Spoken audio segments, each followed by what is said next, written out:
السلام علیکم ورحمۃ اللہ وبرکاتہ۔ ان اللہ و ملائکتہ یصلون علی النبی یا ایھا الذین آمنوا صلوا علیہ وسلموا تسلیما۔ اللهم صل علی سیدنا محمد وعلی آل سیدنا محمد بارک وسلم۔ اللهم صل علی سیدنا محمد وعلی آل سیدنا محمد بارک وسلم۔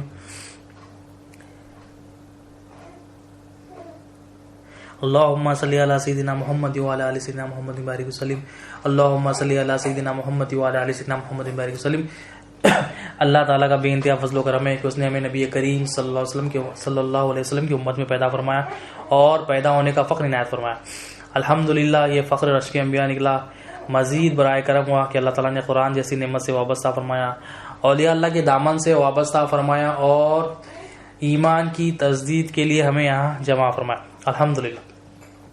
الحمدللہ ہم جو ہے اللہ تعالیٰ کے فضل سے نبی کریم صلی اللہ علیہ وسلم کے رسالت کے فیضان سے پچھلے لیکچرز میں ہم کلمے کو سمجھ رہے تھے، لا الہ الا اللہ محمد رسول اللہ صلی اللہ علیہ وسلم کی اہمیت کو سمجھ رہے تھے، اور کلمے میں ہم نے لا کو سمجھا پچھلے کچھ لیکچرز میں کہ لا سے مراد کیا ہے، لا سے انکار کس چیز کا ہو رہا ہے۔ آج ہم سمجھیں گے الہ کے بارے میں۔ کلمے میں کیا ہے، دو جز ہے، جز الوہیت، جز رسالت۔ جز الوہیت میں 4 لفظ ہے، جز رسالت میں کیا ہے 3 لفظ ہے۔ اب جز الوہیت میں ہم نے کچھ مختصر لا، جو پہلا لفظ ہے لا، اس کو سمجھا کہ لا سے کیا مراد ہے، لا سے کس چیز کا انکار ہو رہا ہے، لا سے مخلوق کی الوہیت پن کا انکار ہو رہا ہے۔ تو ہم نے مخلوق کے بارے میں دیکھا، مخلوق کی پہچان کے بارے میں دیکھا۔ آج ہم سمجھتے جو دوسرا لفظ ہے جز الوہیت میں الہ، الہ کو سمجھتے ہیں۔ الہ کے معنی کیا ہے؟ الہ کیا ہے؟ عربی لفظ ہے، لا الہ الا اللہ میں جو دوسرا لفظ ہے الہ، الہ کے معنی، الہ عربی لفظ ہے پہلے تو، اور اس کے جو معنی کرتے ہیں الہ کے معنی معبود۔ اب الہ بھی عربی لفظ ہے اور معبود بھی عربی لفظ ہے، اور معبود کے جو معنی ہوتے ہیں، جو لفظی معنی ہوتے ہیں، وہ کیا ہوتے ہیں؟ عبادتوں کا لینے والا یا عبادتوں کے لائق، جس کی عبادت کی جاتی ہے اسے معبود کہتے ہیں۔ اب ایک لفظی ترجمہ ہوتا ہے اور ایک اصطلاحی ترجمہ ہوتا ہے۔ الہ بھی عربی لفظ ہے اور معبود بھی عربی لفظ ہے۔ معبود کا لفظی معنی کرے تو عبادتوں کا لینے والا یا نا عبادتوں کے لائق۔ اب یہ تو لفظی ترجمہ ہو گیا۔ ہر لینگویج میں، ایک لینگویج سے جب دوسری لینگویج میں ٹرانسلیشن ہوتا ہے، ترجمہ ہوتا ہے، تو ایک اصطلاحی ترجمہ بھی ہوتا ہے۔ لفظی ترجمے کے ساتھ اصطلاحی ترجمہ ہوتا ہے۔ اصطلاحی ترجمہ اہم ہوتا ہے، یعنی اصطلاحی ترجمہ کیا ہوتا ہے؟ جو اصل فہم ہوتی ہے دوسری لینگویج میں، جب فہم بن کے آتی ہے وہ اصطلاحی ترجمہ ہوتا ہے۔ جو انڈرسٹینڈنگ کریٹ ہوتی ہے، جو ٹرانسلیٹر، جو ترجمہ کرنے والے ہوتے ہیں دوسری لینگویج میں، اس کی جو فہم وہ لینگویج میں بتائی گئی ہے، جیسا یہاں پر عربی سے اردو میں ہمیں جاننا ہے، عربی سے اردو میں، عربی میں جو فہم ہے، عربی میں جو فہم بتائی گئی ہے اس کو اردو میں ٹرانسلیٹ کرنا ہوتا ہے۔ تو ایک لفظی ترجمہ ہوگا، ایک اصطلاحی ترجمہ ہوگا۔ لفظی ترجمہ کیا ہے؟ الہ کیا؟ معبود، یعنی عبادتوں کے لائق، عبادتوں کا لینے والا۔ ایک اصطلاحی ترجمہ ہے، اولیاء اللہ بتاتے ہیں کہ یہ اصطلاحی ترجمہ معبود کا کیا ہے؟ حاجت روا۔ جو حاجت روا ہوتا ہے اس کو معبود کہتے ہیں، حاجتیں پوری کرنے والے کو معبود کہتے ہیں۔ یہ اصطلاحی ترجمہ ہے۔ اب اصطلاحی ترجمہ آیا کہاں سے؟ یہ بھی اولیاء اللہ فہم بتاتے کہ اصطلاحی ترجمہ ہم نے ایسا کیوں کیا معبود کا۔ نبی کریم صلی اللہ علیہ وسلم کے مبعوث ہونے سے پہلے، اسلام لانے سے پہلے جو ہے نا، جو کفار تھے، جو مشرکین، اسلام آنے سے پہلے جو کفار تھے، جو مشرکین تھے، کعبۃ اللہ میں جو ہے 360 بت تھے۔ کعبۃ اللہ کے اندر، کعبۃ اللہ کے اطراف جو ہے 360 بت تھے، اور وہ جو لوگ تھے وہاں، وہ لوگ عربی جاننے والے تھے، قرآن بھی نازل ہوا عربی میں، تو ان کی جو فہم تھی، جو انڈرسٹینڈنگ تھی عربی میں کافی زیادہ تھی، اور ان کا یہ معمول تھا کہ ان کے پاس جو 360 بت تھے وہ اپنی ایک ایک حاجت کو ایک ایک بت کے پاس پیش کرتے۔ یعنی مثلا ان کے پاس اگر کسی پانی کی حاجت ہوتی تو انہوں نے ایک پانی کا بت بنا لیا تھا اپنے فہم سے، کہ یہ اگر ہمیں پانی کی حاجت ہو تو ہم یہ بت کے پاس جائیں گے، اس کی عبادت کریں گے، اس کی پرستش کریں گے اور اس سے مانگیں گے پانی۔ اگر انہیں بھوک کھانے کی ضرورت پڑتی تو انہوں نے کھانے کے لیے، رزق کے لیے ایک بت بنا لیا تھا۔ مطلب کیا تھا؟ وہ لوگوں نے کیا کیا، اپنے اپنے جو بت تھے، ایک ایک بت کو ایک ایک حاجت پوری کرنے کے لیے ایک ایک بت بنا لیا تھا، کہ سمجھا کہ اس سے ہماری حاجت، یہ حاجت پوری ہوتی، اس سے پانی کی حاجت پوری ہوگی، اس سے جو ہے نا ہماری اولاد اگر نہ ہو بچے کی حاجت پوری ہوگی، اس سے جو ہے نا کھانے کی، پانی کی، بیمار اگر ہو گئے تو فلاں بت کے پاس جائیں گے تو ہماری حاجت پوری ہو جائے گی۔ یعنی انہوں نے 360 بتوں کو، ایک ایک بت کو کیا سمجھا کہ اس فلاں سے ہماری یہ حاجت پوری ہوگی، فلاں سے یہ ہماری حاجت پوری ہوگی۔ تو ان کی فہم میں جو معبود جو لفظ تھا وہ سمجھتے تھے کہ جس سے ہماری حاجت پوری ہوتی ہے وہ ہمارا معبود۔ تو یہاں سے اولیاء اللہ بتاتے جو معبود کے اصطلاحی معنی ہیں، معبود کیونکہ عربی لفظ ہے، قرآن نازل ہو عربی میں، اور وہ لوگ عربی جاننے والے تھے، تو ان کی فہم سے سمجھنا پڑے گا کہ ان کے یہاں معبود کے معنی کیا تھے. تو لفظی معنی تو کیا ہے، عبادتوں کا لینے والا، عبادتوں کے لائق، اور جو اصطلاحی معنی ہے، جو حقیقت ہے وہ لفظ کی، وہ کیا ہے، حاجت روا. کیونکہ وہ سمجھتے تھے کہ فلاں بت سے ہماری یہ حاجت پوری ہوتی، تو ایک ایک بت کو ایک ایک حاجت پوری کرنے والا بنا لیا تھا. ایک ایک بت کی پوجا کرتے تھے، پرستش کرتے تھے، عبادت کرتے تھے. تو اسی لیے معبود کے جو لفظی معنی ہیں عبادتوں کا لینے والا، مگر جو اصطلاحی معنی ہے وہ کیا ہے، حاجت روا. اب نبی کریم صلی اللہ علیہ وسلم نے کی آمد کی برکت سے وہ جتنے بھی بت تھے وہ سارے کے سارے بت وہاں سے ہٹ گئے. آپ کی آمد کی جو برکت تھی، اللہ تعالیٰ نے آپ کو جو مبعوث کیا، یہ تمام مشرکین کفر کو، شرک کو مٹانے کے لیے اللہ تعالیٰ نے نبی کریم صلی اللہ علیہ وسلم کو بھیجا. اب نبی کریم صلی اللہ علیہ وسلم نے کلمے کی دعوت دی، لا الہ الا اللہ محمد رسول اللہ صلی اللہ علیہ وسلم. نبی کریم صلی اللہ علیہ وسلم نے ان کو دعوت دی کہ اللہ ہی الہ ہے، الہ واحد کی دعوت دی نبی کریم صلی اللہ علیہ وسلم کہ ایک ہی الہ ہے. مطلب نبی کریم صلی اللہ علیہ وسلم نے ان کو بتایا کہ تمام حاجتیں جو پوری کرتے ہیں وہ صرف اللہ تعالیٰ اکیلے کرتے. اللہ ہی الہ، یہ دعوت دی، لا الہ الا اللہ کی دعوت دی ان کو. اب وہ لوگ 360 بت میں وہ کہنے لگے ہمارے یہاں تو 360 بت ہے، ہم ایک ایک بت سے ہم سمجھتے ایک حاجت پوری، ایک حاجت ہماری پوری ہوتی ہے. اب وہ پریشان ہو گئے، ہم 360 میں پریشان ہیں اور نبی کریم صلی اللہ علیہ وسلم ایک الہ واحد کی دعوت دے رہے. تو نبی وہ سارے پریشان ہو گئے. اب یہ بات کو یہاں روکتے، پریکٹیکلی اگر ہم دیکھیں، اب اللہ تعالیٰ کلمے میں کہہ رہے ہیں کہ میں ہی حاجت روا ہوں، میرے سوا کوئی حاجت روا نہیں، میں ہی رازق ہوں، میں ہی کھانا کھلاتا ہوں، میرے سوا کوئی مالک نہیں ہے، میرے سوا کوئی رازق نہیں ہے، میرے سوا کوئی پالنے والا نہیں. اللہ تعالیٰ ہی دعوت دے رہے ہیں کلمے میں. اب یہ دعوت دینے کے لیے اللہ تعالیٰ نے تمام انبیاء علیہ السلام کو بھیجا، نبی کریم صلی اللہ علیہ وسلم کو بھیجا، نبی کریم صلی اللہ علیہ وسلم کو بھیجا. پھر قرآن میں بھی اللہ تعالیٰ نے بتایا کہ میں ہی الہ ہوں، میں ہی حاجت روا ہوں. اور حدیثوں کے ذریعے، رسولوں کے ذریعے، انبیاء کے ذریعے یہ پیغام پہنچایا کہ میں ہی حاجت روا ہوں. تو اللہ تعالیٰ نے دعویٰ کیا کہ میں ہی حاجت روا ہوں. مگر پریکٹیکلی ہم دیکھ رہے ہیں، ڈیمونسٹریٹ اگر دیکھیں، مخلوق جو دعویٰ کر رہی ہے، ہر مخلوق یہ دعویٰ کر رہی ہے کہ میں حاجت روا ہوں. تجربہ اور مشاہدہ یہ دکھا رہا ہے کہ مخلوق کے بغیر ہمارا کوئی گزارا نہیں. ہر مخلوق یہ کہہ رہی ہے کہ میرے بغیر کوئی گزارا نہیں. ہاں، زبان سے تو وہ دعویٰ نہیں کر رہی، بزبان حال وہ کہہ رہی ہے کہ میرے بغیر تیرا گزارا نہیں. یعنی اپنے حال سے کہہ رہی ہے کہ میں اگر نہ ہوں تو تیرا کچھ بھی نہیں، تو مر جائے گا. جیسا کہ مثال کے طور پر کھانا کھا رہے ہیں، کھانا یہ کہہ رہا ہے کہ میں تیری بھوک مٹاتا ہوں، اگر مجھے تو نہ کھائے گا تو مر جائے. اب وہ بزبان حال یعنی وہ پریکٹیکلی ڈیمونسٹریٹ کر رہی ہے کہ میرے بغیر تو تیرا گزارا نہیں. اب تجربے سے مشاہدہ دیکھے تو وہ بزبان حال دعویٰ کر رہی ہے اس کے بغیر تو گزارا نہیں. ہاں، کھانا کھائے تو بھوک مٹتی، اگر بھوک نہ مٹے تو ہم مر جائیں گے، کھانا ضروری ہے. تو کھانا بول رہا ہے کہ میں تیری حاجت پوری کرتا ہوں، اللہ تعالیٰ بھی بول رہے ہیں میں حاجتیں پوری کر رہا ہوں. اب کھانا بزبان حال بول رہا ہوں، یعنی پریکٹیکلی ڈیمونسٹریٹ کر رہا ہوں. ہم تجربے سے، مشاہدے سے، ایکسپیرینس سے دیکھ رہے ہیں کہ کھانے کے بغیر ہمارا کوئی گزارا نہیں. اللہ تعالیٰ نے پیغمبروں کو بھیجا، مخلوق کی طرف سے کوئی پیغمبر نہیں، مخلوق کی طرف سے کوئی کتاب بھی نہیں ہے. اللہ تعالیٰ نے کتابوں کے ذریعے بولا کہ میں حاضر ہوں. اور مخلوق میں جو ہے نا، کھانا، پانی بھی بول رہا کہ پانی کیا بول رہا، میں پیاس بجھاتا ہوں تیری، اگر میں پانی میرا استعمال تو نہ کرے تو پیاسا مر جائے گا. تو مگر یہ بزبان حال وہ دعویٰ کر رہی ہے کہ میرے بغیر کوئی گزارا نہیں. ہر چیز یہ دعویٰ کر رہی، ہر اسباب یہ دعویٰ کر رہا ہے کہ میرے بغیر تیرا گزارا نہیں. اللہ تعالیٰ بھی دعویٰ کر رہے کہ میں ہی حاجتیں پوری کرتا ہوں، میرے سوا کوئی حاجت روا نہیں. اب مخلوق بھی یہی دعویٰ کر رہی، بزبان حال کر رہی. اب زبان نہیں ہے ان کے پاس، یعنی اپنے حال سے دعویٰ کر رہی، وہ ڈیمونسٹریٹ کر رہی پریکٹیکلی کہ میرے بغیر تیرا کوئی گزارا نہیں. نوکری لے لے، نوکری یہ کہہ رہی ہے کہ میں اگر تو نوکری کرے گا پیسے تیرے پاس آئیں گے، اور پیسے جب تیرے پاس آ جائے تو یہ پیسوں سے تو اپنا گھر بھی چلائے گا، تیرے خاندان کو بھی تو چلائے گا. یعنی وہ بزبان حال کہہ رہی ہے نوکری کہ پیسوں کے بغیر تو مر جائے گا، پیسے ہے تو تیرا کام ہو رہا. تو مطلب پریکٹیکلی جو ہے نا، تجربے سے، مشاہدے سے یہ دکھ رہا ہے، دیکھ رہے ہیں ہم کہ ہاں اس کے بغیر تو گزارا نہیں ہے. کھانے کے بغیر تو ہم بھوکے مر جائیں گے، پانی کے بغیر تو پیاسے مر جائیں گے، نوکری نہیں ہے تو کچھ بھی نہیں ہے. یہ بزبان حال وہ دعویٰ کر رہی. اللہ تعالیٰ بھی کہہ رہے ہیں میں حاجت رہا ہوں. اب ہاں، ہمیں ایمان لانا ہے، اللہ ہی حاجت روا.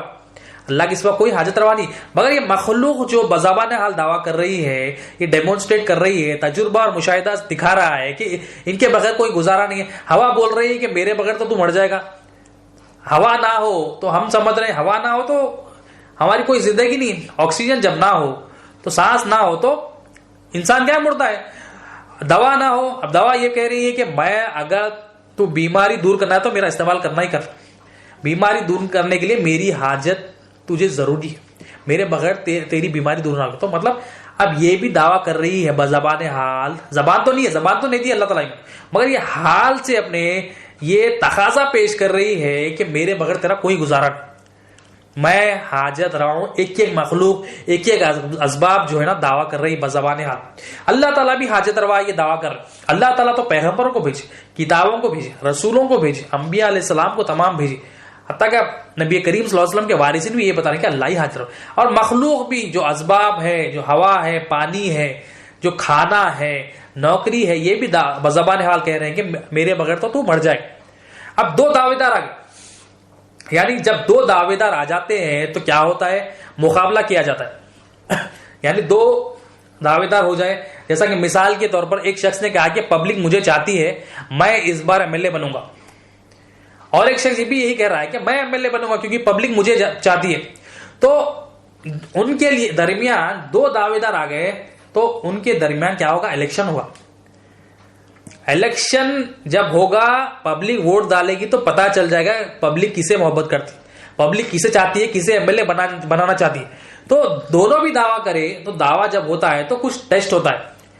تو یہاں پر جو اعتبار تھا، جو ٹکاؤ تھا، وہ اعتبار جو MLA کا تھا وہ الیکشن تھا. اسی طرح سے اگر دو پہلوان ہیں، کئی پہلوان ہیں، سب دعویٰ کر رہے ہیں کہ میں جو ہے نا دنیا کا سب سے بڑا پہلوان ہوں، میں دنیا کا سب سے بڑا ریزلر ہوں، میرے جیسا کوئی ہے ہی نہیں پہلوان، ریزلر نہیں ہے. تو ان کے درمیان ہم کیا کریں گے، ان کے درمیان جو ہے نا فائٹ ہوگی، یا تو ریزلنگ ہوگی یا تو دنگل ہوگی. تو ان کے درمیان جیسا جو مقابلہ ہوگا ویسا اعتبار، اس اعتبار میں ان کے دیکھیں گے. MLA ہوگا تو اعتبار کیا ہے، الیکشن دیکھا جائے گا. اگر فائٹ ہوگی، ریزلنگ ہوگی تو جو اعتبار دیکھا جائے گا وہ دنگل ہوگا، یا ریزلنگ کا جو ہے نا جو ریزلنگ کا جو بھی ایریا ہے وہ ہوگا. تو جب دو دعوے دار آ جاتے ہیں تو ان میں ان کے بیچ میں اعتبار دیکھا جاتا ہے. اب وہ جو جیسا جو ہے نا مقابلہ ہوگا ویسا اعتبار دیکھنا پڑے گا. اب یہاں پر جو میدان ہے، اللہ تعالیٰ دعویٰ کرے میں حاجت روا ہوں، مخلوق بزبان حال کہہ رہے کہ میرے سوا تو تیرا گزارا ہی نہیں. تو یہاں پر جو میدان ہے وہ الوہیت کا میدان. ہر اللہ تعالیٰ بول رہے میں الہ ہوں، اور مخلوق بزبان حال دعویٰ کر رہی کہ میں بھی الہ ہوں. تو یہاں جب دعویٰ کر رہی ہے تو یہاں الہ کا اعتبار دیکھنا پڑے گا. اعتبارات الہ اسے کہتے ہیں، یعنی الہ کے ٹکنے کے لیے کیا شرائط ہے، کیا کنڈیشنز ہے، وہ دیکھنا پڑے گا. جیسا کہ MLAs بننا ہے تو جو ٹکاؤ کیا ہے الیکشن میں دیکھا جائے گا. الیکشن ہوگا، ریزلٹس آئے گا تو پتا چل جائے گا کہ کون MLA بنا. ریزلنگ ہے، پتا چل جائے گا کہ کون پہلوان ہے. ریزلنگ آئے گا، اس کا ٹک آف دیکھیں گے ریزلنگ کا تو پتا چل جائے گا کہ کون پہلوان ہے. کرکٹ میچ ہے، کوئی دو ٹیمز دعویٰ کرے کہ میں ورلڈ چیمپئن ہوں اور ایک ٹیم دعویٰ کری میں ورلڈ چیمپئن ہوں، تو ان کے ابھی مقابلہ ہوگا. وہ کرکٹ کی فیلڈ پہ ہوگا. تو جیسا جیسا مقابلہ ہوگا وہ فیلڈ میں وہ ہوگا. اب یہاں پر جو مقابلہ ہے یعنی دعویٰ ہے الوہیت میں، حاجت روائی پن میں ہے. الہ کون ہے یہ دعویٰ کرنا ہے، یہ دعویٰ کرے اللہ بول رہا میں الہ ہوں، جو ایمان ہمیں لانا ہے. اور مخلوق بھی تمام یہی کہہ رہی ہے بزبان حال کہ میرے سوا تو تم مر جائے گا. جیسا ہوا، پانی، کچھ ایگزامپلس ہم نے دیکھے، دوا ہے، پانی ہے، کھانا ہے، اور جو ہے ہوا، ہر چیز جو بھی ہے یہ دعویٰ کر رہی. پیسے ہے، پیسے بول رہا ہے کہ میرے بغیر تیرا گزارا نہیں. تو ان کے درمیان جو ہے نا اعتبار دیکھنا پڑے گا، ٹکاؤ دیکھنا پڑے گا، یعنی کسوٹی دیکھنا پڑے گا. کسوٹی مطلب سونار ہے، سونار کے بعد ایک اصلی سونا آتا ہے اور ایک نقلی سونا آتا ہے. اب اس میں فرق کرنے کے لیے اصلی کون ہے، نقلی کون سا سونا ہے یہ دیکھنے کے لیے وہ کسوٹی رکھتا ہے. وہ کچھ ٹیسٹ کرتا ہے، پگھلا کے جو بھی اس کے ٹیسٹ پروسیجر ہوتے ہیں وہ ٹیسٹ کر کے پہچانتا ہے کہ اصلی کیا ہے، نقلی کیا. اسی طرح سے اللہ تعالیٰ حاجت روا ہے اور مخلوق بھی دعویٰ کر رہی ہے بزبان حال کہ میں تیری حاجتیں پوری کرتا ہوں، میرے بغیر تو مر جائے گا. تو اس میں جو ہے نا اعتبار دیکھنا پڑے گا. اس کو کہتے ہیں اعتبارات الہ. تو نبی کریم صلی اللہ علیہ وسلم نے جب اللہ تعالیٰ کی جو دعوت دی کلمے کی لا الہ الا اللہ محمد رسول اللہ صلی اللہ علیہ وسلم، اور نبی کریم صلی اللہ علیہ وسلم نے فرمایا کہ اللہ ہی الہ ہے، ایک الہ کی دعوت دی نبی کریم صلی اللہ علیہ وسلم، تو وہ سارے لوگ پریشان ہو گئے، کیونکہ سارے لوگ 360 بتوں کی پوجا کرتے تھے، پرستش کرتے تھے، ایک ایک بت ایک ایک حاجت وہ سمجھتے تھے کہ یہ بت سے فلاں حاجت ہے، پانی کی حاجت ہے، یہ بت سے کھانے کی حاجت ہے، یہ بت سے جو نا بیماری دور ہوگی، یہ بت سے جو نا پریشانیاں دور ہوں گے۔ 360 بت ہے، جب 360 ان کے بت ہے، نبی کریم صلی اللہ علیہ وسلم اللہ تعالیٰ کا پیغام ان کو پہنچا رہے۔ کیا پیغام ہے؟ کہ لا الہ الا اللہ، کہ اللہ ہی الہ ہے، الہ واحد کی دعوت دے رہے۔ اب وہ سارے لوگ پریشان ہو گئے، کفار جو مشرکین تھے مکہ کے، سارے لوگ پریشان ہو گئے، ہم یہاں 360 میں پریشان ہیں اور نبی کریم صلی اللہ علیہ وسلم ایک الہ کی دعوت دے رہے، ایسا کیسا ہوتا؟ ایک الہ اتنے ساری حاجتیں پوری کرتا، ایک الہ رازق بھی ہوتا، ایک الہ کھلاتا بھی ہے، پلاتا بھی ہے، ایک الہ جو ہے نا زندہ بھی کرتا ہے، ایک الہ ہر چیز دیتا ہے، ایسا کیسا ہوتا؟ یہ پریشان ہو گئے۔ اب ان سب نے مشورہ کیا، کئی دنوں تک مشورہ کر کے یہ کہا کہ ہمارے جو گھر میں ہیں لڑائی جھگڑے ہو رہے تھے ان کے گھر میں اس بات پر کہ کہیں نے ایمان لا لیا تھا نبی کریم صلی اللہ علیہ وسلم کی دعوت پر، تو باپ بیٹے میں لڑائی ہو رہی تھی، ماں بیٹے میں لڑائی ہو رہی تھی، بھائی بھائی میں لڑائی ہو رہی تھی۔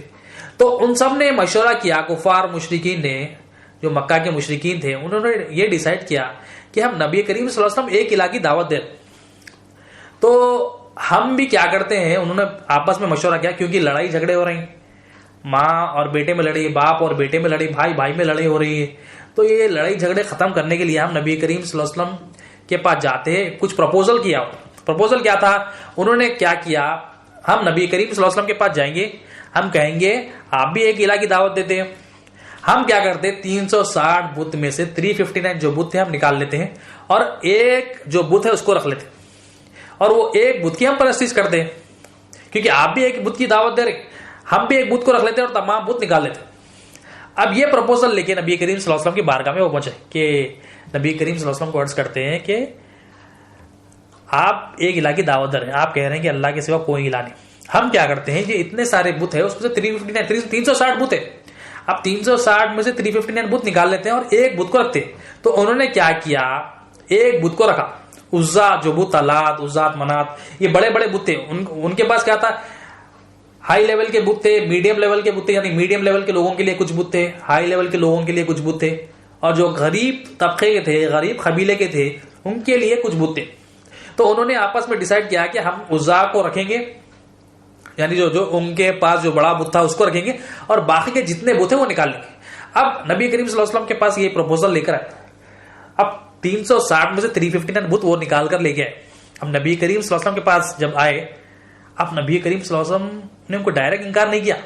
نبی کریم صلی اللہ علیہ وسلم کہہ سکتے تھے نہیں ایک بت ہے، مشرک ہو تم ابھی بھی، نبی کریم صلی اللہ علیہ وسلم رحمت للعالمین ہے، نبی کریم صلی اللہ علیہ وسلم رؤوف الرحیم ہے، نبی کریم صلی اللہ علیہ وسلم حریص ہے، نبی کریم صلی اللہ علیہ وسلم چاہتے ہیں کہ ہر دنیا کا بندہ مومن بن جائے اور جہنم سے آزاد ہو جائے، نبی کریم صلی اللہ علیہ وسلم کی خواہش ہے۔ تو نبی کریم صلی اللہ علیہ وسلم نے ان کو ڈائریکٹ انکار نہیں کیا۔ نبی کریم صلی اللہ علیہ وسلم نے فرمایا کہ دیکھو میں بھی جو کہتا ہوں ایک الہ کی دعوت دیتا ہوں کہ اللہ ہی الہ ہے، تم بھی جو ہے نا عزا کو لائے، تم کہتے ہو کہ یہ تمہاری ساری حاجتیں پوری کرتا ہو، تو ہم کیا کرتے ہیں، ہم اس میں اب 2 دعوے دار آئے، جب 2 دعوے دار آ جاتے ہیں تو اعتبار دیکھتے ہیں، تو ہم کیا کرتے ہیں، نبی کریم صلی اللہ علیہ وسلم نے فرمایا یہ بت ہے، ہم کچھ شرائط رکھتے ہیں، میں کچھ شرائط رکھتا ہوں، اگر یہ شرائط میں، یہ اعتبار میں اگر یہ بت ٹک گیا تو ہم بت کی پرستش کریں، اگر اس میں نہ ٹکے تو ہم اللہ تعالیٰ کی عبادت کریں گے اور اللہ الہی ہے ایمان لائیں گے۔ تو یہ ڈیسائیڈ ہو گیا۔ نبی کریم صلی اللہ علیہ وسلم نے ان کو فرمایا کچھ شرائط رکھتے ہیں، وہ شرائط کیا ہے، 4 شرائط، اس کو شرائط کو کیا کہتے ہیں، اعتبارات الہ، یعنی اب یہاں پر الہ ثابت کرنا ہے تو اس کے الہ ثابت کرنے کے لیے کچھ اعتبار ہے، کچھ ٹکاؤ ہے، اس میں اگر آ جائے، وہ کیٹیگری میں اگر فال ہو جائے تو وہ الہ ہے۔ تو 4 الہ کے اعتبار ہے، اس کو اعتبارات الہ کہتے ہیں۔ الہ کیا ہے، الہ کے معنی کیا ہے، معبود، اور معبود کے جو اصطلاحی معنی کیا ہے، حاجت روا۔ تو جو حاجت روا ہے اس کے اعتبار ہے، یہ 4 اعتبار نبی کریم صلی اللہ علیہ وسلم رکھے، اس میں بت کو رکھے، پہلے بت کو رکھے نبی کریم صلی اللہ علیہ وسلم۔ اب وہ 4 اعتبار کیا ہے، ذات، صفات، افعال، آثار، یہ 4 اعتبار، یہ اعتبارات الہ کہتے ہیں، بڑے ویری ویری امپورٹنٹ ہے۔ نبی کریم صلی اللہ علیہ وسلم اب بت الہ نہیں ہے ثابت کر رہے ہیں نبی کریم صلی اللہ علیہ وسلم۔ اب یہ 4 اعتبار میں اگر نبی کریم صلی اللہ علیہ وسلم نے کیا کہا, اگر یہ 4 اعتبار میں بت ٹک جاتا ہے تو ہم بت کی پرستش کریں گے. اب نبی کریم صلی اللہ علیہ وسلم حکمتاً ان کے سامنے اب یہ 4 اعتبار رکھے, اللہ تعالیٰ کے حکم سے یہ 4 اعتبار رکھے. 4 اعتبار کیا ہے؟ ذات, صفات, افعال, اعضاء, یہ 4 اعتبار. پہلی شرائط, پہلا جو اعتبار ہے ذات. ذات میں الہ کیسا ہونا, حاجت روا کیسا ہونا, الہ کیسا ہونا, خدم ہونا. خدم کیا ہے؟ عربی لفظ ہے. خدم کے معنی کیا ہے؟ خود سے قائم ہونا اور غیر کو قائم کرنے کی صلاحیت ہونا. پہلی جو کیٹیگری ہے ذات, ذات میں الہ کیسا ہونا؟ خدم ہونا. اب الہ جو ہے ذات میں خدم ہونا. اب بت خدم ہے نہیں کیسا چیک کرنا؟ اب خدم کیونکہ عربی لفظ ہے, پھر اس کو اولیاء اللہ جو ہے نا آسان اور ترجمہ کر کے اور جو ٹرانسلیشن کر کے اس کا سمجھاتے ہیں. خدم کے معنی کیا ہے؟ خود سے قائم ہونا اور غیر کو قائم کرنے کی صلاحیت ہونا.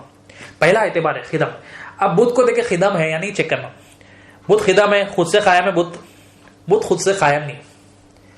بت الہ جو ہے نا خدم رہتا, اس کا کوئی خالق نہیں رہتا. اب بت کا خالق ہے, بت کو کسی نے بنایا ہے. بت کو اس کے جو نا جو جس نے بنایا ہے, بت بنانے والے نے بنایا اس کو, بت تو خود سے قائم نہیں ہے.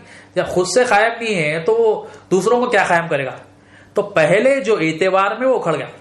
پہلا اعتبار کیا ہے؟ ذات میں الہ کیسا ہونا؟ خدم ہونا, خود سے قائم ہونا اور غیر کو قائم کرنے کی صلاحیت ہونا. تو بت جو ہے خود سے قائم نہیں, اور جب خود سے قائم نہیں ہے تو دوسروں کو قائم کرنے کی کیا صلاحیت اس کے پاس ہوگی؟ تو وہ خدم نہیں ہے. بت پہلے اعتبار میں اکھڑ گیا, خدم نہیں ہے. تو خدم نہیں ہے تو کیا ہے؟ ادھم ہے. خود سے قائم نہیں ہے, کسی نے اسے قائم کیا, تو کسی نے قائم کیا مطلب ادھم ہے. الہ کیسا ہونا؟ ذات میں خدم ہونا. یہ پہلا اعتبار ہے. یہ تھوڑا ٹرمینالوجی صحیح سے یاد کرنا ہے. یہ پہلا اعتبار خدم ذات. دوسرا اعتبار کیا ہے؟ صفات. صفات میں الہ کیسا ہونا؟ نبی کریم صلی اللہ علیہ وسلم نے ارشاد فرمایا کامل ہونا, ازل تا ابد نقص اور زوال سے پاک ہونا. کامل ہونا مطلب ازل سے لے کے ابد تک اس میں نہ نقص ہونا نہ زوال ہونا. صفات میں الہ ایسا ہونا, کامل ہونا اور ازل تا ابد نقص سے اور زوال سے پاک ہونا. انہیں بت کامل ہے کیا؟ نقص ہے اس کے اندر, اس کے اندر زوال ہے. اور نبی کریم صلی اللہ علیہ وسلم نے پھر فرمایا 7 ذات کے جو صفات ہوتی ہے ذاتی, 7 ذاتی صفات ہوتی ہے. ہر شے میں 7 ذاتی صفات ہوتی ہے. یہ صفات ہوتی ہے یا تو کامل ہوتی ہے ناقص ہوتی ہے. 7 ذاتی صفات کیا ہے؟ حیات, علم, ارادہ, قدرت, سماعت, بصارت اور کلام. یہ 7 ذاتی صفات. اب بت کو رکھنا ہے. الہ کیا ہے؟ حیات. الہ کی حیات ہوتی ہے, حیات ہے. اب بت میں حیات ہے کیا؟ بت میں حیات نہیں ہے, بت مردہ ہے, حیات نہیں ہے اس میں, مردہ ہے, وہ خود ہی مردہ ہے. دوسرے اب پہلے اعتبار میں تو انہیں اکھڑ گیا. اب دوسرے اعتبار میں جو ہے نا ہم صفات دیکھ رہے ہیں کامل نہیں ہے, ناقص ہے. اور جو ذاتی صفات میں اس میں چیک کر رہے ہیں حیات نہیں ہے اس کے پاس, علم ہے اس کے پاس, علم ہی نہیں ہے اس کے پاس, جاہل ہے. علم ارادہ کر سکتا انہیں, حیات ہی نہیں ہے اس کے پاس, جانش نہیں ہے, مردہ ہے. تو ارادہ کیا کر سکتا؟ اور مردہ جاہل ہوتا ہے. حیات, علم, ارادہ, قدرت, کچھ بھی قدرت نہیں رکھ سکتا, کچھ بھی صلاحیت اس کے پاس نہیں ہے. جانش نہیں ہے, مردہ ہے, علم بھی نہیں ہے اس کے پاس, ارادہ بھی نہیں ہے. ارادے میں کیا ہے؟ مزدر ہے. قدرت میں کیا ہے؟ عاجز ہے, کچھ بھی صلاحیت اس کے پاس نہیں. تو حیات, علم, ارادہ, قدرت. سماعت, سن سکتا انہیں نہیں سن سکتا. بصارت, دیکھ سکتا انہیں نہیں دیکھ سکتا. سماعت میں کیا ہے؟ بہرا ہے, نہیں سن سکتا. بصارت, دیکھ سکتا انہیں, اندھا ہے, نہیں دیکھ سکتا. کلام بھی نہیں کر سکتا. نہ اس کا حیات ہے, نہ علم ہے, نہ ارادہ ہے, نہ قدرت ہے, نہ سماعت ہے, نہ بصارت ہے, نہ کلام. حیات میں کیا ہے؟ مردہ ہے. علم میں جاہل ہے. ارادے میں کیا ہے؟ مزدر ہے. قدرت میں کیا ہے؟ عاجز ہے. سماعت میں کیا ہے؟ بہرا ہے. بصارت میں کیا ہے؟ اندھا ہے. کلام میں کیا ہے؟ گونگا ہے. تو دوسرے اعتبار میں بھی انہیں کھڑ گیا. پہلے اعتبار میں خدم نہیں ہے, ادھم ہے. دوسرے اعتبار میں کامل نہیں ہے, ناقص ہے. ازل تا ابد نقص اور زوال سے پاک رہنا. صفات میں الہ ایسا ہونا ازل سے لے کے ابد تک, شروع سے لے کے آخر تک, ازل تا ابد نقص اور زوال سے پاک ہونا. نہ نقص ہونا اس میں, نہ زوال. اور ذاتی صفات حیات, علم, ارادہ, قدرت, سماعت, بصارت, کلام, اس میں بھی اکھڑ گیا. نہ حیات ہے اس کے پاس, نہ علم ہے, نہ ارادہ ہے, نہ قدرت ہے، نہ سماعت ہے، نہ بصارت ہے، نہ کلام، کچھ بھی نہیں ہے اس کے پاس. تو دوسرا اعتبار میں بھی اکھڑ گیا. پہلے اعتبار میں بھی گیا، ذات میں بھی گیا، صفات میں بھی چلے گا. تیسرا جو اعتبار ہے ذات صفات، تیسرا جو اعتبار ہے افعال. افعال میں الہ کیسا ہونا؟ مختار ہونا، یعنی اپنے کام کرنے میں غیر کا محتاج نہیں ہونا. اپنے کام کرنے میں غیر کا محتاج نہیں ہونا. انہیں حرکت ہی نہیں کر سکتا. جو بت ہوتا ہے حرکت ہی نہیں کر سکتا، اپنی جگہ سے ہل بھی نہیں سکتا، قوت ہی نہیں ہے اس کے پاس. تو اپنے کام کرنے میں محتاج ہے. جو بنانے والا ہے اس کا محتاج ہے. تو اپنے کام کرنے میں الہ کیسا ہونا؟ افعال میں اپنے کام کرنے میں غیر کا محتاج نہیں ہونا، یعنی قوت ذاتی ہونا. اس کے پاس قوت ہی نہیں ہے تو ذاتی قوت کہاں سے؟ قوت ہی نہیں ہے اس کے پاس. تو افعال میں جو ہے نا الہ کیسا ہونا؟ مختار ہونا، یعنی اپنے کام کرنے میں غیر کا محتاج نہیں ہونا، قوت ذاتی ہونا. تو ذات میں اکھڑ گیا، صفات میں اکھڑ گیا، افعال میں اکھڑ گیا. اب جو چوتھا اعتبار ہے آثار، اس میں کیسا ہونا الہ؟ سارے جہانوں کا مالک ہونا. انہیں خود کا مالک نہیں ہے، تو بدھ جو ہے خود کا مالک نہیں. تو چوتھے اعتبار میں بھی اکھڑ گیا. تو ذات میں انہیں اکھڑ گیا، ذات میں جو ہے نا عدم ہے، صفات میں ناقص ہے، افعال میں جو ہے نا مجبور ہے، مختار نہیں ہے، قوت نہیں ہے اس کے پاس، اور جو ہے نا آثار میں جو ہے نا محتاج ہے. تو نہ ذات میں، نہ صفات میں، نہ افعال میں، نہ آثار میں ٹک سکا. تو بت نبی کریم صلی اللہ علیہ وسلم نے پھر فرمایا کہ بت الہ نہیں ہے، بت ہماری ضرورتوں کو پوری نہیں کر سکتا. اللہ الہ ہے. نبی کریم صلی اللہ علیہ وسلم نے پھر ان کو یہ دلائل کے ذریعے نبی کریم صلی اللہ علیہ وسلم نے آسانی سے دین کو پیش کیا. کلمے کی بات رکھی نبی کریم صلی اللہ علیہ وسلم. تو بت تو کھڑ گیا. اب ہم جو کہہ رہے ہیں، جو اب ایک ایک چیز کو ہم رکھے، یہ اعتبارات الہ رکھے. کلمے میں کیا ہے؟ لا سے انکار کیا کرنا ہے؟ مخلوق کی حاجت روائی پن کو، مخلوق کی الوہیت پن کا انکار ہے کہ کوئی مخلوق الہ نہیں ہے، کوئی مخلوق حاجت روا نہیں. تو ہر مخلوق جو ہم حاجتی پوری کرتی ہے سمجھ رہے ہیں، اس کو ہم یہ اعتبار میں رکھے، اعتبار میں رکھ کے ثابت کرے کہ اللہ ہی الہ ہے، کوئی مخلوق الہ نہیں ہے، ثابت کرنا ہے. اب ہم نے شروع میں بات کہی کہ کھانا دعویٰ کر رہا ہے کہ میں حاجتیں پوری کرتا ہوں، میں بھوک مٹاتا ہوں تیری. اب یہ اعتبارات کھانے میں رکھے. اب کھانا پہلا جو اعتبار ہے کیا ہے؟ کھانا کیا؟ خدم ہے، خود سے قائم ہے کھانا. اس کو بنانا پڑتا کھانے کو، اس کو جو ہے نا بیج ڈالنا پڑتا، پھر پودا نکالنا پڑتا. تو بڑی جو ہے نا اس کی لمبی ہسٹری ہے اس کی. تو کھانا خود سے قائم نہیں، عدم ہے. خود سے قائم ہے تو خدم ہوتا. تو پہلے اعتبار میں بھی چلے گا. کامل ہونا دوسری صفت میں. دوسرا اعتبار میں کیا ہے؟ کامل ہونا. صبح کھانا پکاؤ، شام میں جو ہے نا اتر جاتا، یا شام میں پکاؤ کل صبح اتر جاتا. تو کھانے میں کیا ہے؟ نقص ہے. دوسرے میں بھی اکھڑ گیا. اور تیسرا کیا ہے؟ افعال. کھانا کیا ہے؟ حرکت نہیں کر سکتا. کھانا کیا ہے؟ قوت ہی نہیں اس کو، حرکت کہاں کر سکتا ہوں؟ حرکت ہوگی تو قوت آئے گی نا، قوت سے آئے گی حرکت. تو تیسرے اعتبار میں بھی اکھڑ گیا. اور کھانا کیا؟ مالک ہے اپنا، وہ اس کا خود مالک ہوتا ہے، اس کا خود مالک ہوتا ہے، انہیں جاتا ہے لاتا ہے. تو چاروں اعتبار میں بھی کھانا نہیں ٹک سکا. تو اسی طرح سے ہر چیز ہے. پانی لے لیں، پانی کیا ہے؟ خود سے قائم ہے، پانی خود سے قائم نہیں ہے. دوسری صفات دوسرا اعتبار لے لیں، صفات میں کامل ہے. کیا پانی میں کیا ہے؟ کیڑے آ جاتے ہیں. پانی میں کیا ہے؟ پانی خراب بھی ہوتا ہے، بو آتی ہے پانی میں. تو صفات میں جو ہے نا ناقص ہے کامل.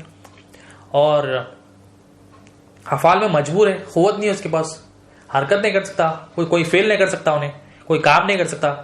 اور مالک نہیں ہے وہ کسی چیز کا، اس کو خود ہی لے کر جانا پڑے گا یہاں سے وہاں تک، وہ خود ہی محتاج ہے. تو نہ ذات میں، نہ صفات میں، نہ افعال میں، نہ آثار. کھانا، پیسہ، اسی طرح سے ایک ایک چیز کو جو ہم سمجھ رہے ہیں حاجتیں، نوکری ہے، پیسہ ہے، یہ لا سے مخلوق کی حاجت روائی پن کو نکالنا ہے سب سے پہلے.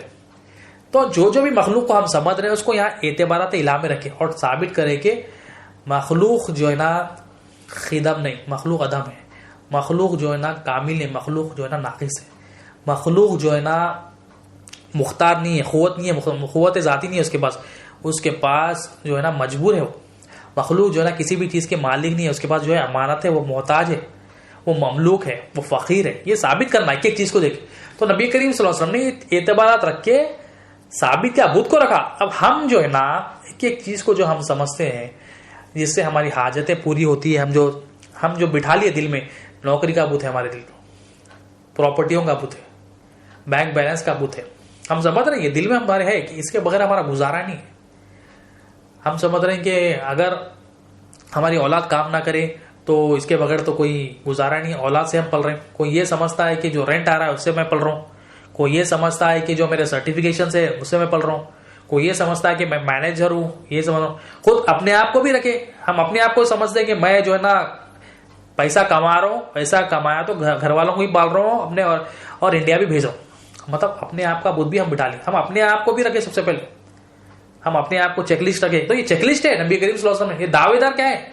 دو دعوے دار اللہ تعالیٰ دعویٰ کر رہے ہیں میں حاجت رہا ہوں. مخلوق بھی حاجت روا دعویٰ کر رہی ہے, بزبان حال کہہ رہی ہے, دکھا رہی ہے, پریکٹیکلی ڈیمونسٹریٹ کرا رہی ہے کہ میرے بغیر تو کوئی گزارا نہیں.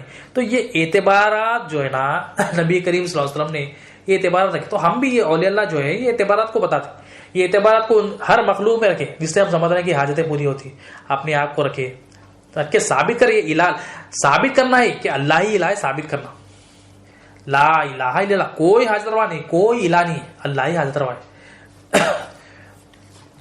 اب یہ جو اعتبارات ہے اس کی جو اولیاء اللہ نے ڈیفینیشنز بتائے وہ بھی ہم ذرا چیک کرتے ہیں کہ ڈیفینیشنز. اب ہم نے دیکھا کہ ذات میں, صفات میں, افعال میں, آثار میں الہ کیسا ہونا, یہ دیکھا ہم نے. اس کے جو ڈیفینیشنز اولیاء اللہ بتاتے ہیں, ذات کے ڈیفینیشن جو بتاتے ہیں, مرجع اسماء و صفات. ذات کے ڈیفینیشن جو ذات کا معنی ہے مرجع اسماء و صفات, یعنی جہاں اسماء اور صفات لوٹتے ہیں اسے ذات کہتے ہیں. اسماء یعنی جہاں جہاں سارے نام, جہاں صفات یعنی کمالات لوٹتے ہیں وہ ذات ہے. ذات کے معنی مرجع اسماء و صفات. اور صفات کے معنی کیا ہے؟ کمالات ذات. جو ذات کا جو کمال ہے, صفات کے معنی کمالات. ذات کے جو کمالات ہے اسے صفات کہتے ہیں, کمالات ذات. ایک ذات کا معنی ہوگا مرجع اسماء و صفات, صفات کے معنی ہوگا کمالات ذات. افعال کے معنی کیا ہے؟ ظہور کمالات ذات. کمالات ذات کا جو ظہور ہوتا ہے اسے افعال کہتے ہیں. وہ فعل کو افعال, ظہور کمالات ذات. اور آثار کے معنی کیا ہے؟ جائے ظہور کمالات ذات. یعنی جس جگہ یہ کمالات کا ظہور ہوتا ہے, یہ صفات کا ظہور ہوتا ہے, اسے آثار کہتے ہیں. تو ذات کا ڈیفینیشن ہو گیا, صفات کا, افعال کا اور آثار کا. اب ذات میں الہ کیسا ہونا یہ بھی دیکھ لیتے ہیں. ذات میں الہ خدم ہونا. خدم کے معنی کیا ہے؟ ذات میں الہ خدم ہونا. خدم کے معنی کیا ہے؟ خود سے قائم ہونا اور غیر کو قائم کرنے کی صلاحیت اس کے پاس ہونا. ذات میں الہ ایسا ہونا. صفات میں الہ کیسا ہونا؟ کامل ہونا, یعنی ازل تا ابد نقص اور زوال سے پاک ہونا.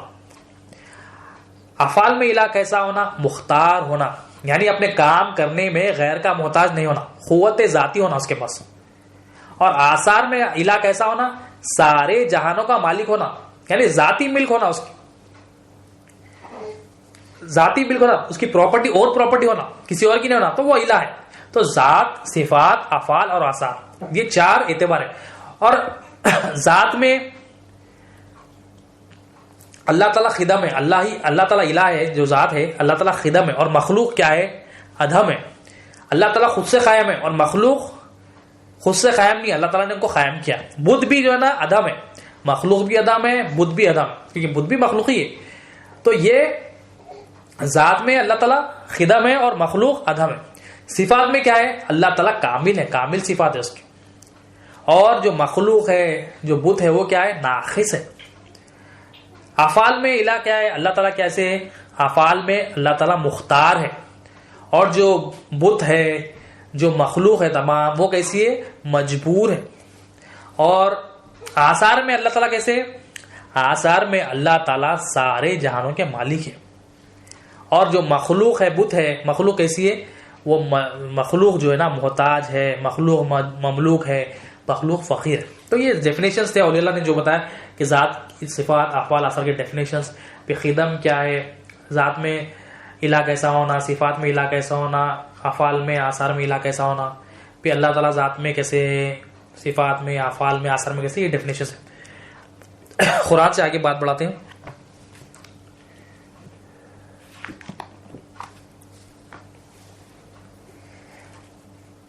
سورہ بقرہ آیت نمبر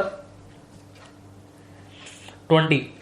جب بجلی چمکتی اور ان پر روشنی ڈالتی ہے تو وہ اس میں چلتے ہیں, اور جب ان پر اندھیرا چھا جاتا ہے تو کھڑے رہ جاتے ہیں, اور اگر اللہ چاہے تو یوں بھی وہ ان کی قوت، سماعت اور بصارت کو چھین لے، بے شک اللہ ہر چیز پر قادر ہے۔ اللہ تعالیٰ کہہ رہے ہیں کہ میں ہر چیز پر قدرت رکھتا ہوں۔ قدرت رکھنے والے کون ہیں؟ اللہ تعالیٰ۔ اللہ تعالیٰ میں قادر ہوں۔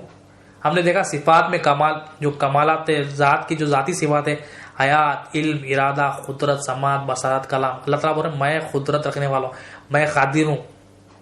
اور میں کیسی قدرت رکھتا ہوں کہ جو میں نے جو روشنی دی ہے، میں جو چاہتا ہوں کرتا ہوں۔ میں کیا کرتا ہوں؟ جو قوت دیا ہوں، سماعت دیا ہوں، بصارت دیا ہوں، یہ میری ہے، میں دیا۔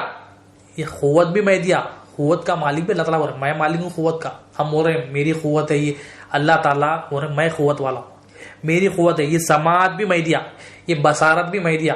مطلب میں جب چاہے دیتا ہوں، میں جب چاہے لیتا ہوں۔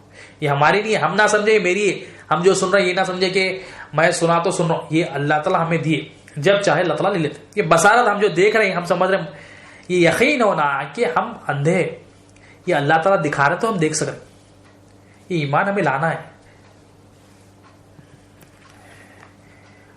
سورہ بقرہ آیت نمبر 255، یہ آیت الکرسی ہے۔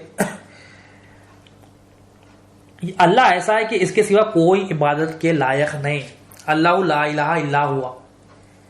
اللہ تعالیٰ یہاں پر کیا کر کہ میں ہی الہ ہوں۔ الہ کے جو لفظی معنی کیا ہے؟ معبود، عبادتوں کے لائق، اور جو اصطلاحی معنی کیا ہے؟ حاجت روا۔ اللہ تعالیٰ یہاں پر بتا رہے ہیں کہ میں ہی حاجت روا ہوں، میرے سوا کوئی عبادت کے لائق نہیں، کیونکہ جو حاجتیں پوری کرتا ہے اسی کی عبادت ہوتی ہے۔ اللہ تعالیٰ بول رہے میں ہی الہ ہوں، میں ہی حاجت روا ہوں۔ اللہ الہ ہے بول کے ایمان لانا ہے، اللہ ہے بول کے ایمان نہیں لانا ہے، اللہ الہ ہے بول کے ہمیں ایمان لانا ہے کہ اللہ کے سوا کوئی الہ نہیں، اللہ لا الہ الا ہوا۔ کہ اللہ تعالیٰ فرما رہے ہیں کہ اللہ ایسا ہے اس کے سوا کوئی عبادت کے لائق نہیں، یعنی اس کے سوا کوئی معبود نہیں، کوئی حاجت روا نہیں۔ اللہ تعالیٰ بول رہے وہ زندہ اور سب کا تھامنے والا ہے، الحی القیوم۔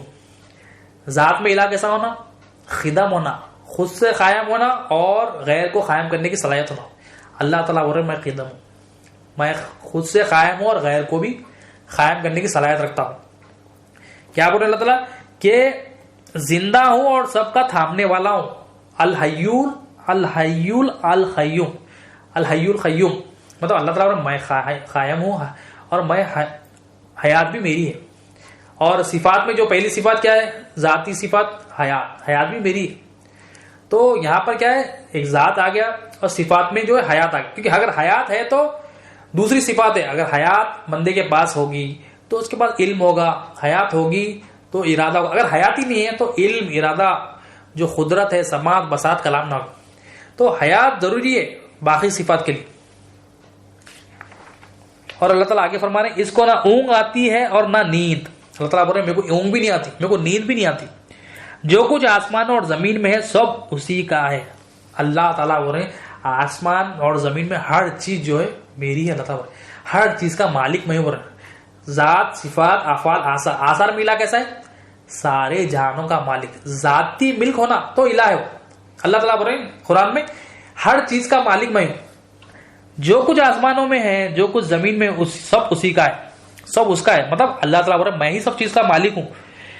کون ہے جو اس کے سامنے اس کی اجازت کے بغیر کسی کی سفارش کرے؟ پھر اللہ تعالیٰ بول رہے ہیں کون ہے اس کے سامنے جو کسی کی سفارش کرے؟ مطلب میں اجازت دوں گا تو سفارش ہوگی، بغیر میری اجازت کی کسی کی بھی سفارش نہیں ہوگی۔ اللہ تعالیٰ چاہیں گے تو سفارش کریں گے۔ جو کچھ لوگوں کے سامنے ہو رہا ہے اور جو کچھ ان کے پیچھے ہو چکا ہے وہ سب جانتا ہے۔ اللہ تعالیٰ کیا فرما رہے ہیں؟ سب کچھ میں جانتا ہوں، میں عالم ہوں، میں ہر چیز جانتا ہوں۔ جو کچھ لوگوں کے سامنے ہو رہا ہے، جو کچھ ان کے پیچھے ہو رہا ہے، ہر چیز کا میں جاننے والا ہوں۔ اللہ تعالیٰ میں عالم ہوں، وہ سب جانتا ہے اور لوگ اس کے علم میں کسی چیز کا بھی احاطہ نہیں کر سکتے۔ ہاں جتنا علم وہ خود چاہے اتنا دے دیتا ہے اور اس کی کرسی آسمانوں اور زمین کو گھیرے ہوئے ہے۔ اب یہاں پر اللہ تعالیٰ فرمانے میری جو کرسی ہے آسمانوں اور زمین کو گھیرے ہوئے ہے۔ مطلب اللہ تعالیٰ یہاں کرسی سے مراد اولیاء اللہ فرماتے ہیں چار اعتبار ہے، ذات، صفات، افعال، آثار، چار سے اعتبار سے گھیری ہوئی ہے۔ ذات میں خدم ہے اللہ تعالیٰ، صفات میں کامل ہے اللہ تعالیٰ، اور افعال میں مختار ہے، قوت ذاتی ہے اللہ تعالیٰ کی، اور آثار میں سارے جہانوں کے مالک ہے، ذاتی ملک ہے اللہ تعالیٰ کی۔ تو اللہ تعالیٰ فرما رہے ہیں کہ اس کی کرسی آسمان اور زمین کو گھیرے ہوئے ہے اور ان دونوں کی حفاظت اسے کچھ بھی دشوار نہیں. اللہ تعالیٰ فرما میرے لیے کچھ بھی مشکل نہیں حفاظت اس کی, اور وہ بلند مرتبہ اور عظمت والا ہے. اللہ تعالیٰ فرما بلند مرتبہ والا ہوں, عظمت والا ہوں. سورہ بقرہ آیت نمبر 257. اللہ ولی الذین آمنوا, اللہ تعالیٰ فرما رہے ہیں اللہ ایمان والوں کا دوست اور مددگار ہے. اللہ دوست کس کا ہے؟ ایمان والے کا دوست. ایمان کیسا آئے گا؟ جب الہ سے ہر چیز میں یہ ثابت کرنا ہے کہ اللہ ہی الہ ہے. اعتبارات الہی, 4 اعتبار سے ثابت کرنا کہ اللہ ہی الہ ہے. ذات میں, صفات میں, افعال میں, آثار میں, ہر چیز میں دیکھنا کہ اللہ تعالیٰ نے اسے قائم کیا ہے. اللہ تعالیٰ کامل صفت رکھنے والا ہے. اللہ تعالیٰ مختار قوت اللہ تعالیٰ کی ہر چیز میں دیکھنا ہے. یہ ثابت کریں گے جب یہ دل میں تصدیق ہوگا کہ اللہ ہی الہ ہے, کوئی مخلوق الہ نہیں, تو وہ ایمان والا ہے. اللہ تعالیٰ فرما رہے ہیں کہ ایمان والا میرا دوست ہے, جس کے دل میں تصدیق ہو گئی, جس کے دل میں جانتا پان آ گیا کہ میرے سوا کوئی الہ نہیں ہے. ذات, صفات, افعال, آثار میں میں خدم اللہ تعالیٰ کو ثابت کر دیے, اور صفات میں کامل ثابت کر دیے, افعال میں مختار ثابت کر دیا, اور آثار میں سارے جہانوں کا مالک ثابت کر دیے, دل میں تصدیق ہو گئی. تو یہ اللہ تعالیٰ پر وہ ایمان والے میرے دوست ہے اور میں ان کا مددگار ہوں. اللہ تعالیٰ فرمانا تو دوست, اللہ تعالیٰ کے دوست کون ہے؟ ایمان والے اللہ تعالیٰ کے دوست ہے. اور اللہ تعالیٰ بول رہے ہیں میں مددگار ہوں. تو ایمان والے بنیں گے تو اللہ تعالیٰ کے دوست. اللہ تعالیٰ بول رہے ہیں میں دوست ہوں کا. اللہ تعالیٰ خود بول رہے ہیں میں دوست ہوں. اللہ تعالیٰ بول رہے ہیں, جب اللہ تعالیٰ دوست بول رہے ہیں تو اللہ تعالیٰ حفاظت میں رہتے, اللہ تعالیٰ کی حفاظت میں رہتے. سورہ مائدہ آیت نمبر 1.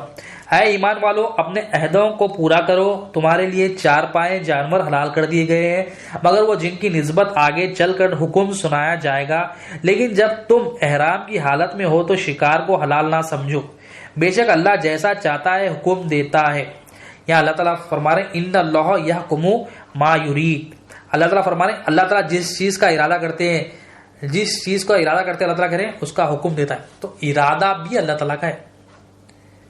اللہ تعالیٰ ارادہ ہے, جو ارادہ کرتا ہے اسے کیا کہتے ہیں؟ مرید. اور جو ارادہ نہیں کرتے ہم کیا ہے؟ مزدر. اللہ تعالیٰ ارادہ کرے مرید ہے اللہ تعالیٰ. تو اللہ تعالیٰ کیا کہہ رہے ہیں؟ میں جس چیز کا ارادہ کرتا ہوں اس کا حکم دیتا ہوں. اللہ تعالیٰ کیا کریں؟ میں جس کا حکم دیتا ہوں, میں جیسا چاہتا ہوں اس کا حکم دیتا ہوں. اللہ تعالیٰ تو ارادہ بھی اللہ تعالیٰ کا ہے. حیات, علم, ارادہ, قدرت, سماعت, بصارت, کلام, یہ ذاتی صفات ہے اللہ تعالیٰ کی. اور صفات میں کیسا ہونا الہ؟ ازل تا ابد نقص اور زوال سے پاک ہونا. ازل سے لے کے ابد تک اس میں کوئی نقص نہ ہونا اور اس میں زوال بھی نہیں ہونا.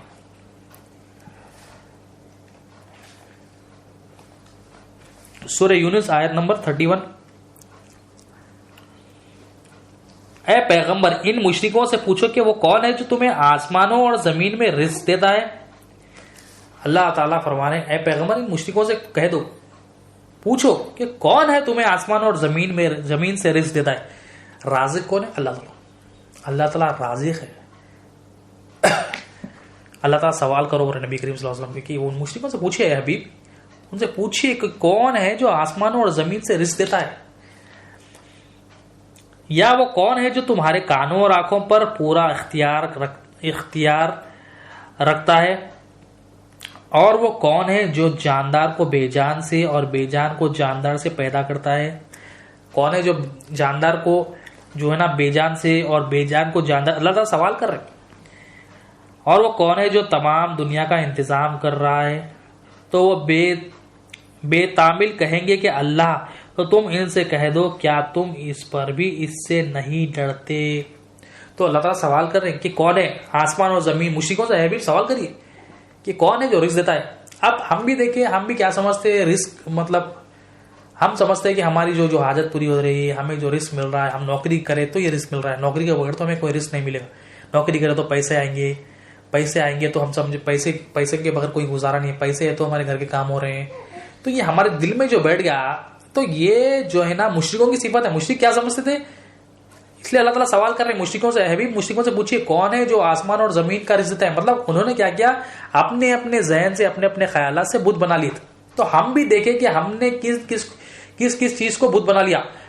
ہم بھی دیکھیں ہمارے دل میں اللہ تعالیٰ الہ ہے یہ تصدیق ہے، یا اللہ تعالیٰ کے علاوہ کسی اور چیز کی تصدیق ہے.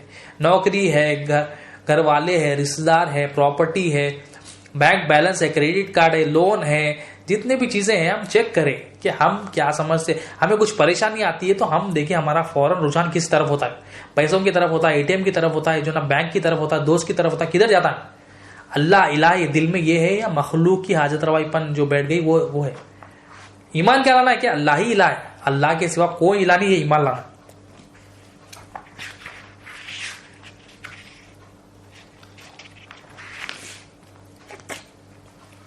سورہ نحل آیت نمبر 40. بے شک جب ہم ارادہ کرتے ہیں کہ کوئی چیز پیدا کرے تو بس ہمارا کہنا اتنا ہی ہوتا ہے کہ ہو جا تو وہ ہو جاتی.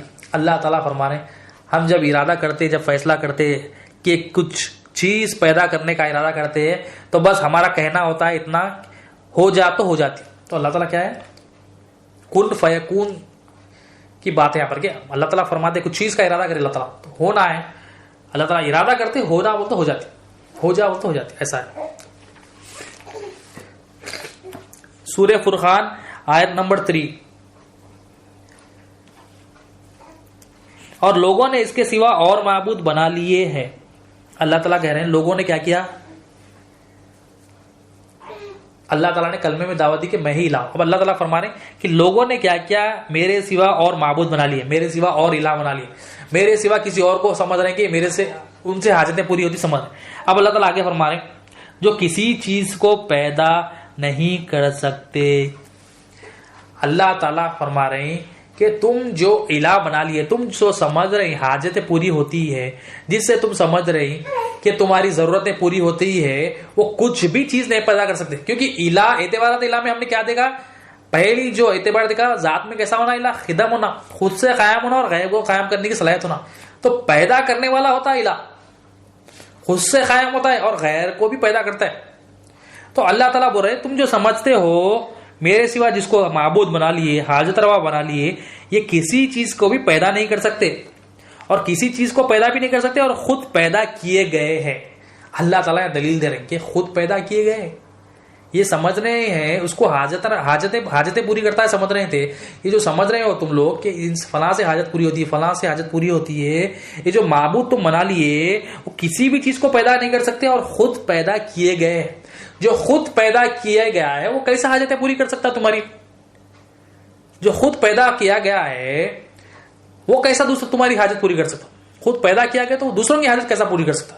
تو اللہ تعالیٰ دلیل دے جو خود سے پیدا ہوا وہ مخلوق وہ کیسا دوسروں کی حاجت پوری کر سکتا؟ تو ہم بھی دیکھیں یہ خدم ذات میں کیسا ہونا ہے، خدم ہونا. الہ ایسا ہوتا ہے کہ خود سے قائم ہوتا ہے اور غیر کو قائم کرنے کی صلاحیت اس کے پاس ہوتی ہے. آگے اللہ تعالیٰ فرمانے اور وہ اپنے نقصان اور نفع کا اختیار نہیں رکھتے. اللہ تعالیٰ پر فرمائے کہ لوگوں نے اس کے سوا اور معبود بنا لیے جو کسی چیز کو بھی پیدا نہیں کر سکتے اور خود پیدا کیے گئے اور وہ اپنے نقصان اور نفع کا اختیار بھی نہیں رکھتے. مطلب وہ جو حاجت روا معبود کو بنا لیے، جو معبود بنا لیے وہ نہ اپنا نفع کا اختیار رکھتے ہیں نہ نقصان کا، نہ مطلب فائدہ نقصان کے مالک نہیں ہے وہ. اللہ تعالیٰ سوال کر رہے اور نہ موت ان کے اختیار میں ہے، موت بھی ان کے اختیار میں نہیں ہے، موت کا دینے والا بھی اللہ تعالیٰ ہے. اور نہ زندگی اور نہ دوبارہ اٹھانا، مطلب یہاں حیات کی بات کر رہے ہیں اللہ تعالیٰ. حیات بھی دینے والا اللہ تعالیٰ ہے، زندگی بھی دینے والا اللہ تعالیٰ ہے، موت بھی دینے والا اللہ تعالیٰ ہے. تم جو الہ بنا لیے نہ وہ زندگی دے سکتے ہیں نہ موت دے سکتے، نہ وہ فائدے کے مالک ہے نہ نقصان کے مالک. وہ خود پیدا کیے گئے تو تمہاری حاجت کیسا پوری کرتے ہیں؟ اللہ تعالیٰ نے صاف صاف بتا دی جو خود پیدا کیا گیا ہے، خود پیدا کیا گیا ہے وہ کیسے تمہاری حاجت پوری کر سکتا ہے؟ تم کیسا کو معبود بنا لیے. الہ کے کیا اعتبار ہے؟ پہلے اعتبارات الہ میں ذات میں خدم ہونا، خود سے قائم ہونا. ہم جو معبود بنا لیے ہمارے دل میں بٹھا لیے وہ کیا خود سے قائم ہے؟ پہلی شرط دیکھے، پہلی شرط میں فیل ہے خود سے قائم ہونا، پھر غیر کو قائم کرنے کی صلاحیت ہونا. اللہ تعالیٰ ایسا الہ خود سے قائم ہے اور غیر کو قائم کرنے کی اس کے پاس صلاحیت. تمام چیزیں جو پیدا ہوئی اللہ تعالیٰ نے پیدا کی، ایسا الہ ہے اللہ تعالیٰ. آخری آیت ہے سورہ شورا آیت نمبر 19. اللہ اپنے بندوں پر مہربان ہے، وہ جس کو چاہتا ہے روزی دیتا ہے اور وہ قوت والا اور غالب ہے. اللہ تعالیٰ فرما رہے ہیں بندوں پر مہربان ہے اللہ تعالیٰ، اور کہہ رہے ہیں کہ جس کو چاہتا ہوں میں روزی دیتا ہوں. تو روزی جو دے رہے ہیں اللہ تعالیٰ، جس کو چاہنا اس کو دیتے ہیں اللہ تعالیٰ. اللہ تعالیٰ کی مرضی، اللہ تعالیٰ مالک ہے. اللہ تعالیٰ کیسا ہے؟ اللہ تعالیٰ خدم ہے، اللہ تعالیٰ کامل صفت رکھنے والا ہے. اللہ تعالیٰ جو ہے نا مختار ہے، قوت اس کی ہے، سارے جہانوں کا مالک ہے، اس کی مرضی. اللہ تعالیٰ کہہ رہے ہیں میں جس کو چاہتا ہوں روزی دیتا ہوں اور وہ قوت والا اور غالب ہے. قوت والا کون ہے؟ اللہ تعالیٰ. ہم کیا سمجھ رہے قوت؟ فلاں کی قوت، فلاں کی قوت، میری قوت، میری صلاحیت، اس کی صلاحیت. تو یہ جو بت ہم نے بٹھا لی ہے اس کو نکالنا ضروری ہے. اس کو نکالنے کا جو کفر، شرک، نفاق جو ہمارے دل میں بیٹھ گیا ہے، اس کو نکالنے کا جو ذریعہ ہے لا الہ الا اللہ محمد رسول اللہ صلی اللہ علیہ وسلم. ہم کلمے کو مختصر سمجھ رہے ہیں، ابھی اس میں بڑی گہرائی ہم اوپر سے سمجھ رہے ہیں، مگر یہ بیسکس ہے. جب ہم بیسکس کو سمجھیں گے تو ہمیں آگے سمجھنے میں آسانی ہوگی. تو لا الہ الا اللہ محمد رسول اللہ صلی اللہ علیہ وسلم یہ بڑا اہم ہے. ہم اس تمام انبیاء علیہ السلام اس کی دعوت دے. نبی کریم صلی اللہ علیہ وسلم 13 سال صحابہ کو اس کی تعلیم دی. لا الہ الا اللہ محمد رسول اللہ صلی اللہ علیہ وسلم کے ساری حاجتیں پوری کرنے والے اللہ تعالیٰ ہے، قائم سب کو کرنے والے اللہ تعالیٰ ہے، اور ہر چیز کے مالک اللہ تعالیٰ ہے. قوت بھی اللہ تعالیٰ کی ہے، قدرت بھی اللہ تعالیٰ کی ہے، حیات بھی اللہ تعالیٰ کی ہے، علم بھی اللہ تعالیٰ کی ہے. ہمارا کچھ بھی نہیں، سب اللہ تعالیٰ کی. یہ نبی کریم صلی اللہ علیہ وسلم نے 13 سال صحابہ کو تعلیم دی. ہم کیا ہے نا 13 سیکنڈ جو ہے نا کلمے کو زبانی پڑھ لیے، ترجمہ بھی پڑھ لیے، سمجھ رہے ہیں، حق ادا ہو گیا سمجھ. یہ کلمہ اتنا اہم ہے. یہ اعتبارات الہ نبی کریم صلی اللہ علیہ وسلم یہ دلیل پیش کرے مشرکان مکہ کو کہ یہ بت الہ نہیں ہے. ان کو جو ہے نا دلیل سے، حکمت سے نبی کریم صلی اللہ علیہ وسلم نے ان کے بت کو توڑ دیا. وہ عقل سے جو ہے نا 359 بت کو نکال کے لائے. دین میں جو ہے نا عقل نہیں چلتی، عقل سے بڑھ کے دین. نبی کریم صلی اللہ علیہ وسلم نے دین پیش کیا، اللہ کی مرضی پیش کی. یہ دیکھو یہ بت ہے، یہ الہ نہیں ہے، دیکھو یہ عدم ہے، یہ مجبور ہے، دیکھو یہ ناقص ہے، یہ خود سے قائم نہیں ہے، دیکھو یہ خود کا مالک نہیں ہے، اس کو جو ہے نا بنانے کے لیے محتاج ہے انہیں. تو نبی کریم صلی اللہ علیہ وسلم نے یہ دلیل پیش کی.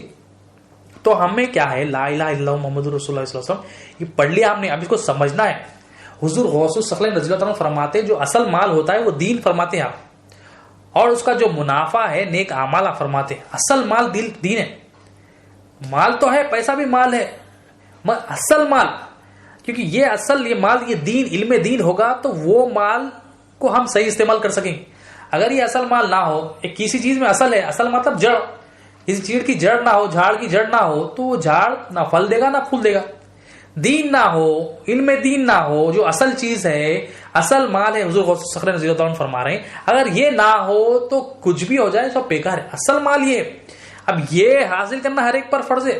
تو دین میں سب سے اہم چیز کیا ہے؟ ایمان اور عمل. ایمان ہوگا تو اللہ تعالیٰ عمل کو قبول کریں گے.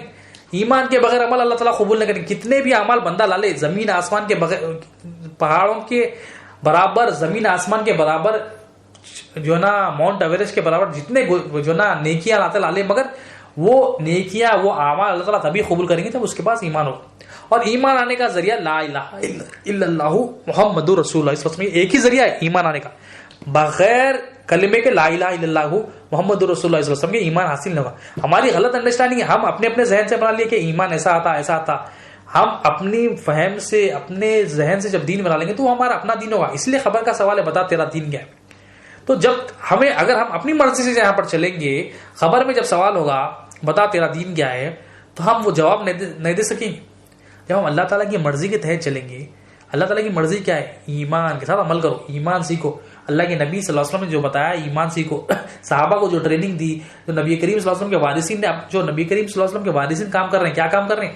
نبی کریم صلی اللہ علیہ وسلم نے جو کا تو دین پہنچایا ہے، اللہ تعالیٰ کی مرضی بتائی ہے، وہ مرضی کو اولیاء اللہ ابھی تک بھی وہ علم جو ہے نا تقسیم کر رہے ہیں، کیونکہ اولیاء اللہ وارثین ہوتے ہیں نبی کریم صلی اللہ علیہ وسلم. اور حضور غوث الثقلین رضی اللہ عنہ فرما رہے ہیں کہ اصل مال دین ہے، اور ہم اصل مال کو چھوڑ دیے، ہم دنیا کے پیچھے لگے ہوئے. دین کیا؟ اللہ تعالیٰ کی مرضی. اللہ تعالیٰ کی مرضی کیا ہے؟ ایمان کے ساتھ عمل کرنا. اللہ تعالیٰ کی مرضی کیا ہے؟ اسلام، ایمان، احسان، تقویٰ، توحید. توحید کو لینے کے لیے اللہ تعالیٰ نے ہمیں یہاں بھیجا. یہ گواہی دو سچی کہ میرے سوا کوئی حاجت روا نہیں. یہ ایک گواہی لا الہ الا اللہ، اس کی سچی گواہی دینا ہے. یہ عالم میں شہادت ہے، یہاں گواہی دے کے جانا ہے. یہ گواہی صحیح دیں گے تو خبر کے 3 سوالات صحیح کریں گے کہ ہاں اللہ ہی حاجت روا ہے. ہر چیز میں دیکھنا کہ اللہ تعالیٰ خدم ہے, اللہ تعالیٰ مالک ہے, اللہ تعالیٰ مختار ہے, اللہ تعالیٰ کامل صفت رکھنے والا, یہ دیکھ کے گواہی دینا ہے. ماننا ہے اسلام میں, ایمان میں جاننا ہے, احسان میں دیکھنا ہے, پھر اس پہ عمل کر کے ٹکنا ہے, تو تقویٰ اور توحید عطا ہوتا. تو توحید کے لیے اللہ تعالیٰ نے بھیجا, مقصد ہے توحید ہے. اللہ کی پہچان جو ہے, توحید حاصل ہوگی تو اللہ کی پہچان حاصل ہوگی. تو یہ پہچان حاصل کرنے کا ذریعہ علم لا الہ الا اللہ محمد رسول اللہ صلی اللہ علیہ وسلم. تو آج ہم نے کیا سیکھا؟ اعتبارات الہ. معبود کے لفظی معنی دیکھیں, الہ کے لفظی معنی معبود, معبود کے لفظی معنی کیا ہے؟ معبود بھی عربی لفظ ہے, اس کے لفظی معنی عبادتوں کے لائق, عبادتوں کا لینے والا, جس کی عبادت کی جاتی ہے اسے معبود. اور جو اصطلاحی معنی ہیں وہ حاجت روا. اور جو نبی کریم صلی اللہ علیہ وسلم نے اعتبارات الہ بتائے, بدھ کو ہٹانے کے لیے نبی کریم صلی اللہ علیہ وسلم نے کہ بدھ الہ نہیں, یہ ثابت کرنے کے لیے جو اعتبار پیش کیا, جو الہ کے اعتبار ہے, جو الہ کے ٹکنے کے لیے جو شرائط ہے وہ کیا ہے؟ ذات, صفات, افعال, آثار, یہ 4 اعتبار ہے. یہ 4 اعتبار جس میں پائے گئے وہ الہ ہے. ذات میں کیسا ہونا؟ الہ خدم ہونا, خود سے قائم ہونا اور غیر کو قائم کرنے کی صلاحیت ہونا. صفات میں الہ کیسا ہونا؟ کامل ہونا, ازل تا ابد نقص اور زوال سے پاک ہونا. افعال میں کیسا ہونا؟ الہ مختار ہونا, اپنے کام کرنے میں غیر کا محتاج نہیں ہونا, یعنی قوت ذاتی ہونا اس کی. اور آثار میں الہ کیسا ہونا؟ سارے جہانوں کا مالک ہونا, یعنی ذاتی ملک ہونا اس کی اون پراپرٹی ہونا, ہر چیز اس کی ملک میں ہونا. تو یہ 4 کیٹیگری میں الہ دیکھنا ہے. اب ہم جو بنا لیے, ہمارے دل میں بٹھا لیے بدھ کے, اس سے میری حاجت پوری ہو رہی ہے, اس سے حاجت پوری ہو رہی ہے, اس میں چیک لسٹ رکھے, اس میں رکھ کے ثابت کرے کہ نوکری الہ نہیں ہے, نوکری میری ضرورتوں کو پوری نہیں کر سکتی, پیسہ میری ضرورتوں کو پوری نہیں کر سکتا, بینک بیلنس میری ضرورتوں کو پوری نہیں کر سکتا, میری صلاحیت میری ضرورتوں کو پوری نہیں کر سکتی. تو ایک ایک چیز رکھ کے لا سے مخلوق کی الوہیت پر کو نکالنا ہے. پہلے لا میں, پہلے کلمے میں پہلے انکار ہے, پھر اقرار ہے. پہلے انکار کرنا کہ کوئی مخلوق حاجت روا نہیں. تو اسی کے ساتھ ہی ہم اپنی بات کو ختم کرتے ہیں. اللہ تعالیٰ سے دعا ہے کہ اللہ تعالیٰ سے بولنے سے زیادہ عمل کرنے میں آسانی عطا فرما, سمجھنے میں سمجھانے میں آسانی عطا فرما مولا, اس میں اخلاص عطا فرما, اس محفل کو قبول فرما لے مولا. ان اللہ و ملائکتہ یصلون علی النبی یا ایھا الذین آمنوا صلوا علیہ وسلموا تسلیما. سبحان ربک رب العزۃ عما یصفون وسلام.